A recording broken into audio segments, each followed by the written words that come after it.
Bonjour, et je vais vous lire deux lettres tirées de la correspondance de Camus Casares. Pourquoi deux lettres? Parce qu'une correspondance, il y a deux personnes. Et très souvent dans la littérature, il nous manque les réponses. Et là, on a la chance d'avoir, dans ce cas-là, une correspondance pratiquement complète. Et à travers ça, on comprend comment les choses se répondent, enfin, et on entend les voix de chacun. Ce que je trouve... voilà, c'est ce qui surprend quand on lit ce gros volume. C'est ce que j'ai fait. Et enfin, on entend les voix particulières de chacun, vraiment dans un détail très, très, très, très frappant. Albert Camus à Maria Casares, mardi 15h, 14 février 1950. Journée radieuse. Le ciel resplendit sur toutes les montagnes, jusqu'à l'horizon et jusqu'à la mer, toute bleue, au loin. Le vent blanchit les oliviers et des chants d'oiseaux partout. Par surcroît, tes lettres de dimanche, lundi surtout. Oui, nous nous retrouvons au cœur des choses.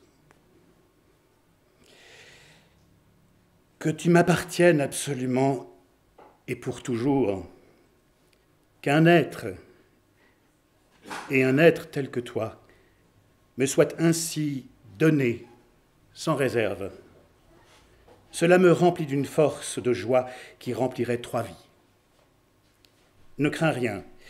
Appuyé sur cette certitude, je puis vivre, créer, faire rayonner le bonheur sur tous.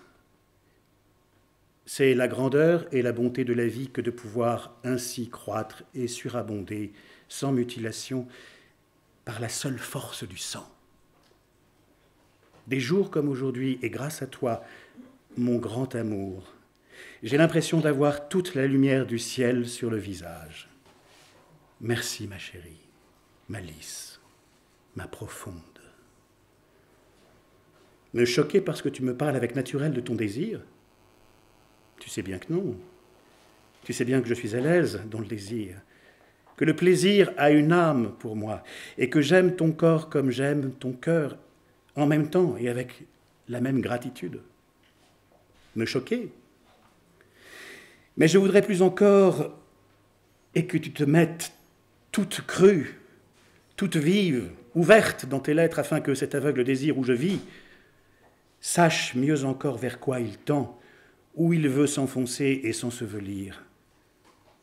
Je ne t'ai jamais séparé de ton corps. Mais bien que je sois littéralement intoxiqué par ce corps, je ne t'ai jamais désiré ni prise en t'oubliant, toi. C'est l'acte d'amour depuis que je te connais. Avant, c'était l'acte. Voilà tout. Quand deux êtres s'aiment, s'ils ne sont pas hideux, s'ils s'aiment en s'aimant, tout est permis et tout est merveilleux. Oui, le plaisir qui finit en gratitude, c'est la fleur humide des jours. Quel bonheur d'être vivant, toi et moi, et d'être vivants ensemble. Mais je pense à toi cet après-midi dans la robe de l'éléphant belle, en récitant ta prière. Pourquoi ce texte assez indifférent? Veux-tu t'amuser? Truc! Joue les Sarah Bernard, change d'octave, ralentis le rythme pour le précipiter, et tu auras la satisfaction de faire applaudir du faux art par des imbéciles.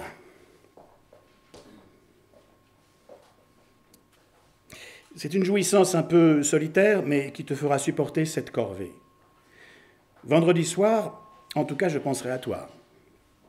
À propos, tu devais me raconter un détail de ta sortie à Liberia, mais j'attends toujours et je crains le pire. Le troisième homme, Janine le joue tous les jours ici sur le piano. Je n'aime pas beaucoup le fameux thème obsédant, mais j'aime la triste valse. Les Gallimards restent une semaine de plus, parce qu'on a écrit à Michel qu'il y avait une épidémie de grippe à Paris. Hier après-midi, mon frère est arrivé et il est maintenant installé à l'hôtel d'ici. Il m'apportait surtout d'excellentes nouvelles de ma mère. mon amour, que je t'aime. Tous mes sens, tout mon cœur te savoure et te caresse. Attendre, travailler, me libérer, travailler surtout, voilà mes décisions. Mais surtout, préparer notre réunion, l'imaginer. Se réserver des forces intactes pour ce moment, sans créer d'autres. Miennes, enfin. Si tu étais là, je me jetterais sur toi en tempête. Je secouerais toutes les peaux et les laines qui t'habillent, et j'épouserais le tronc lisse de ton corps dans la lumière. Te souviens-tu du soleil dans notre chambre à Ermenonville? Chérie, cher amour, merveilleux, je bois ta bouche, comme alors, et je me noue à toi pour toujours. Albert.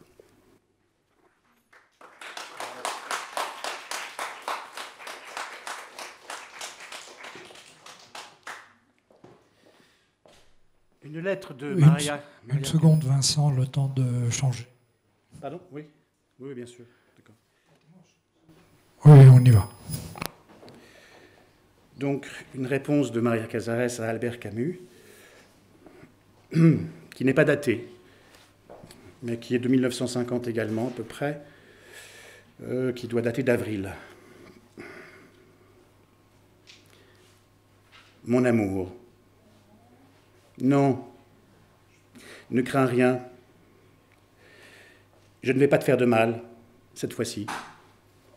Seulement, je t'ai laissé partir cet après-midi avec une image de moi que je veux que tu oublies aussitôt, car elle n'est pas tout à fait vraie. Tous ces événements, toutes ces absences, toutes ces luttes dernières ont épuisé mes premières forces. Et cette épreuve finale, la plus dure et la plus cruelle qui puisse nous être donnée, a détruit pour quelque temps le reste de mon énergie.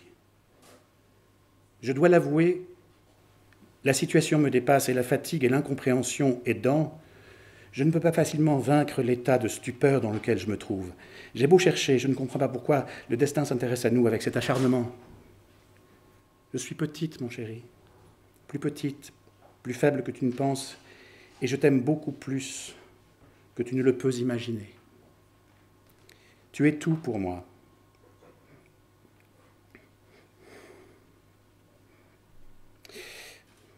Et le seul espoir que j'ai dans ce monde.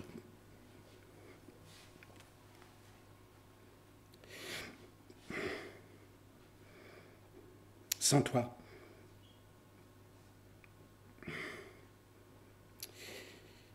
il n'existe plus pour moi d'amour,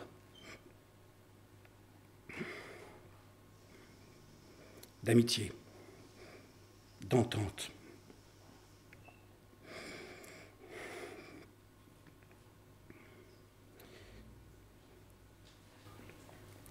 Sans toi, il n'y aura plus pour moi que l'attente d'un bel instant de grâce. Excusez-moi.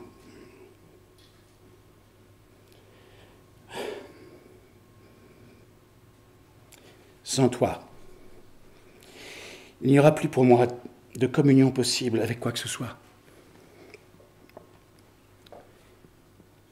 Alors si tu penses bien à tout cela, tu imagines facilement ce que j'éprouve. Et si tu l'imagines, tu me pardonnes mon laisser-aller de cet après-midi.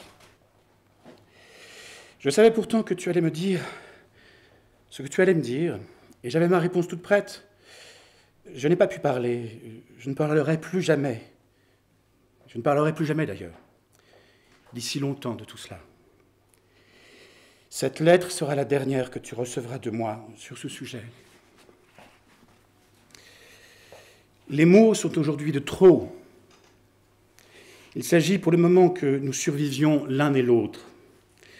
Nous y arriverons, mon cher amour, nous y arriverons ensemble, malgré tout, et malgré tous, tout près l'un de l'autre, accrochés l'un à l'autre comme jamais nous ne l'avons été. Tout à l'heure, tu m'as parlé raisonnablement, tu devais le faire, tu l'as fait. Dorénavant, je te demande de ne me parler qu'avec ton cœur, avec la vérité de ton cœur. Ne nous torturons plus par des gestes sublimes, je t'en supplie. C'est moi maintenant qui te demande de contenir, de consentir avec moi, à nous arranger avec ce qui nous est donné et à lutter jusqu'au bout pour vivre au moins d'autres moments comme quelques-uns de ceux que nous avons déjà vécus. Pense fort à cela. Aime-moi et attendons. 2 ans, tu me dis, tu ne peux pas vivre 2 ans comme cela. Mais mon cher amour, mais comment veux-tu que je vive alors? Écoute-moi, écoute-moi. Je te parle sérieusement, froidement, sans l'ombre de la moindre fièvre. J'essaierai en effet de t'écouter, de sortir, de vivre, de reprendre goût. J'essaierai d'aller et de venir. C'est mon seul recours, l'activité. Mais mon chéri, quoi qu'il advienne de toi, de ton cœur, de ton âme, je ne pourrai pas me détourner de toi. Je ferai tout pour revenir à moi, mais uniquement parce que tu es là quelque part, parce que tu existes, parce que je t'attends, parce que je t'appartiens, et qu'il faut que tu continues à m'aimer. Si le lien qui nous arrache, si le lien qui nous attache l'un à l'autre disparaît, je me refuse à vivre. Voilà. Je te dis tout cela pêle-mêle, comme cela vient. Je ne trouve pas encore les mots qui pourront te convaincre de cette place merveilleuse, atroce que tu as prise en moi et pour laquelle tu es à jamais irremplaçable.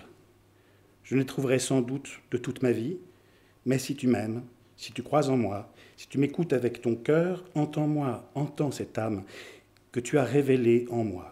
Serre-toi bien contre moi. Tends-moi. Et reviens-moi aussi vite que possible. Nous nous verrons encore, peut-être, et mal peut-être. Cela ne fait rien. Écris-moi ce que tu penses, ce que tu sens, sans crainte. Dis-moi ta vérité la plus profonde. Dis-moi aussi, si tu veux que je te raconte mes exploits dans la vie parisienne, le reste, mes cris et mes silences. Tu dois savoir qu'ils sont tous pour toi. Pardonne-moi encore d'avoir perdu tout contrôle cet après-midi. Ce n'est qu'un égarement passager. Je tiendrai. Je t'aime éperdument. Ne me laisse pas seul. Je t'embrasse de toutes mes forces à venir. Maria.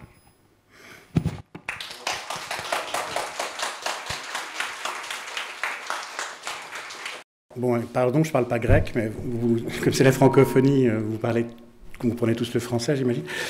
Je suis venu ici à la librairie grâce à mes amis Anita et Philippe qui m'ont indiqué l'adresse. Parce qu'ils m'ont dit que c'était une bonne librairie et que je pouvais trouver des livres en français. Je cherchais simplement un livre, un guide bleu tout idiot que je n'avais pas acheté à Paris en venant là.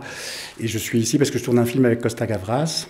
Et voilà, donc on tourne avec des acteurs grecs qui jouent les rôles de Varoufakis, Tsipras, etc. Moi, je joue un ministre français, mais il y a aussi des gens de toute l'Europe. Il y a des acteurs finlandais, allemands, autrichiens, grecs aussi. Et d'ailleurs, il y a Katerina Zafeiropoulou qui va lire aussi quelque chose que j'ai rencontré sur le tournage. Elle va lire en grec parce qu'elle ne parle pas le français. Mais elle vous lira elle-même. Voilà, un texte de Paul Éluard en grec. Voilà, donc, et comme j'ai rencontré les gens de la librairie et qu'on a discuté, voilà, et comme j'aime beaucoup lire, et qu'ils m'ont dit qu'il y avait un marathon de lecture, j'ai dit, ben voilà, je veux bien vous lire. En plus, cette correspondance, je venais de la finir il n'y a pas très longtemps, parce que je devais faire un travail dessus. Voilà, donc c'est pour ça que je les connais bien, mais je suis désolé, des fois les lettres me mettent dans un état, surtout celle de Casares, je trouve. En fait, ce que j'ai trouvé en lisant ce livre, c'est assez édifiant, c'est que Camus est un homme de littérature et un homme qui est toujours en contrôle. Il est toujours conscient de ce qu'il écrit, parce qu'il est écrivain, alors qu'elle parle du fond du cœur.